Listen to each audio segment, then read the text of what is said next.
Hey guys, and welcome to the November reading vlog.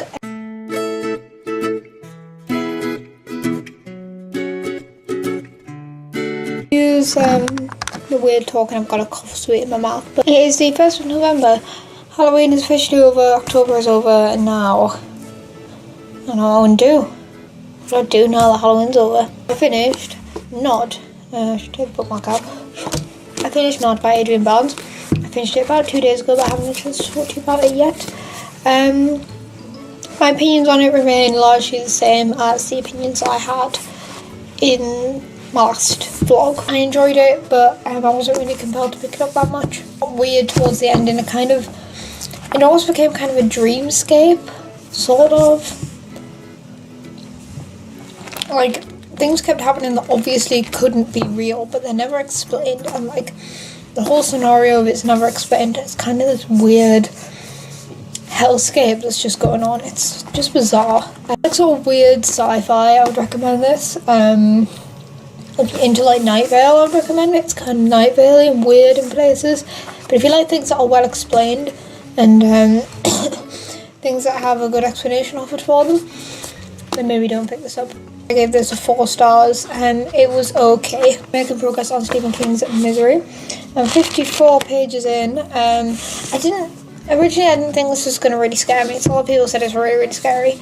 But I don't really find true crime things like this scary. I think if it's just going to remain her just manipulating him and being a bit crazy, I'm not sure it's going to scare me that much. But you guys aren't going to believe this.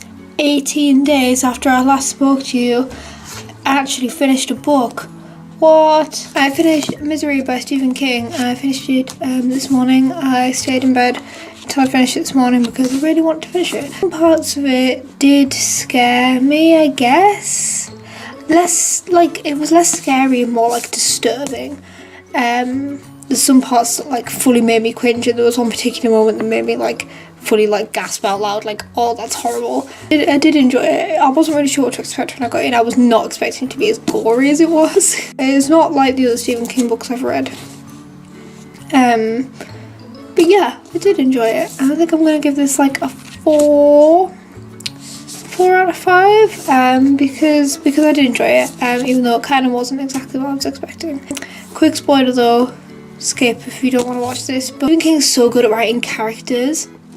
And he's so good at very subtly manipulating you, that when Annie dies at the end of this book, I remember feeling almost sorry for her, and that's so ridiculous because she was such an evil character. She's so awful, but the writing of Annie manipulating Paul was so good that it got to me as well reading it. That there was a scene right at the end where she's sort of lying in blood and champagne, and I felt sorry for her. I was like, oh no, she's poured this champagne and now it's on the floor and it's ruined. And no, that's ridiculous. She's kept him tied up in a spare room for years and cut off his foot. We're reading the next book in the Stickleback Hollow series, What Became of Henry Cartwright by C.S. Woolley.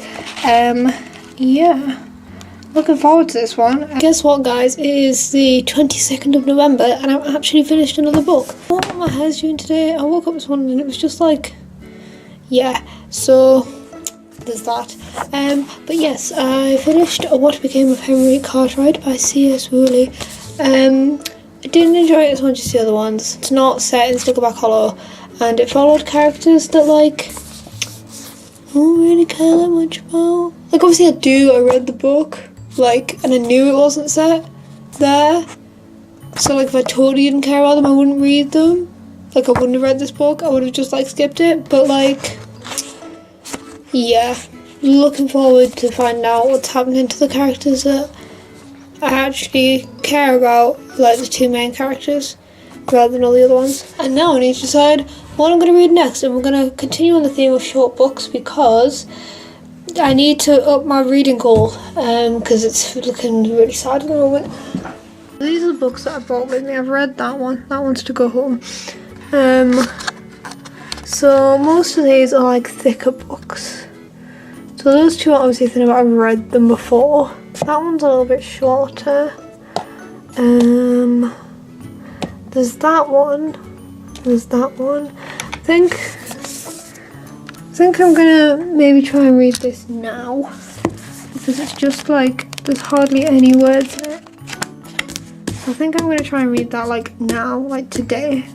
And then between these two, let's put in one of those like how long does it take to read things.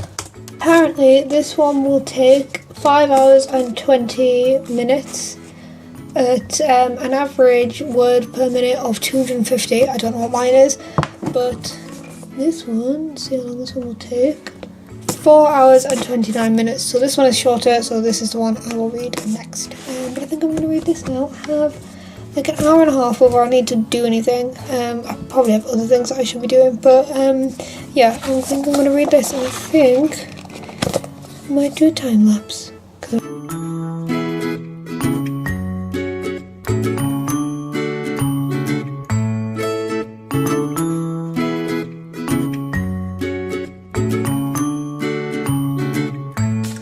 That took me literally 15 minutes to read. It was really good. It was really weird though, yeah, so it's all like short poems. They're not for kids though. I thought it might be sort of aimed at a younger audience, but they're not. Some of them are very dark. Yeah, that was that was really good. It was really bizarre. The drawings are really cool. Let me see if I can find you a short one and I'll read you it. Okay, this is just a page one. James. Unwisely, Santa offered a teddy bear to James, unaware that he had been mauled by a grizzly bear. No, by a grizzly earlier that year. That's it, that's the poem. Bree Boy had a dream he had only had twice, that his full round head was only a slice. The other children never let Bree Boy play, but at least he went well with a nice Chardonnay. Like, they rhyme, but they're a bit weird. I've had this book for like 2 years, and I don't know why I haven't just read it. I knew it wouldn't take me long. Yeah, the pictures are really cool. This is really good. I would recommend this. This is really fun. This would make like a fun present for someone if they're like into Tim Burton. Yeah, that was fun. I like that. Hey guys, I'm sitting cross-legged on my bed, so you know what that means. This is just a quick disclaimer first. This is going up a day late. I'm filming this a day after it was supposed to go up. I had a exam due yesterday, and I don't know if you can hear, but I'm full cold. So by the time I finished that, I just didn't have the energy to do anything, so it's going up a day late.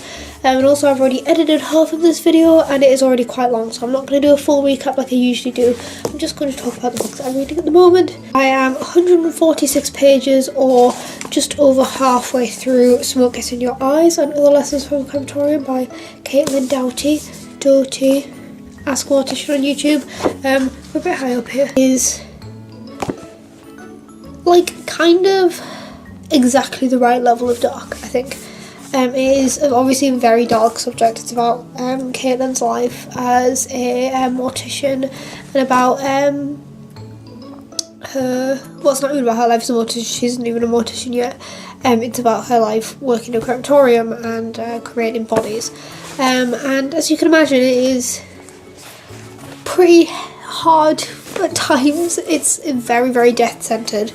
But I think because I've watched her for a while, I'm much more desensitized to it, and I'm much more in the attitude of like, we should be talking about these things rather than just hiding from them, and that is thanks to her and her YouTube channel. She's very light-hearted about it. Her writing is very not jolly, just very sort of relaxed, and you know, she doesn't write it like this is hard, heavy, oh my god, death, crematoriums are, which she definitely could have. I will warn you, this might not be the greatest book ever to read if you have recently lost someone, because it is rather graphic in places, which might not be very great if you are recently bereaved. Well, this is a test.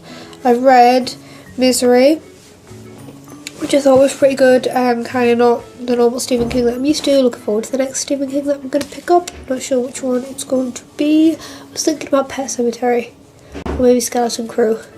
Let me know down in the comments which Stephen King book I should pick up next. And then I read the next Stickleback Hollow book, What Became of Henry Cartwright by C.S. Woolley, which I did enjoy, as I've been enjoying the rest of the series, but I want to get back to Stickleback now, please, and thank you. The next book comes out soon though, I think, so we're going to be back soon. I read The Melancholy Death of Oyster Boy and Other poems or stories by Tim Burton, which was great. It took me 15 minutes to read the whole thing, and it was fabulous. It was great fun. This video is going to be very long if I don't go now, so I'm going to go. If you have any requests or questions, then leave them in the comments. If you like these videos, I do them every month, even though it is November. Next month will be the last one for this year, and I'm changing up a little bit next year, but they will still be here. You can subscribe and all that jazz, and I will see you next Wednesday when I'm saying I hopefully don't have a cold. I've actually already filmed it and I didn't have a cold when I filmed it, but I also hope I don't have a cold next week. Okay, right.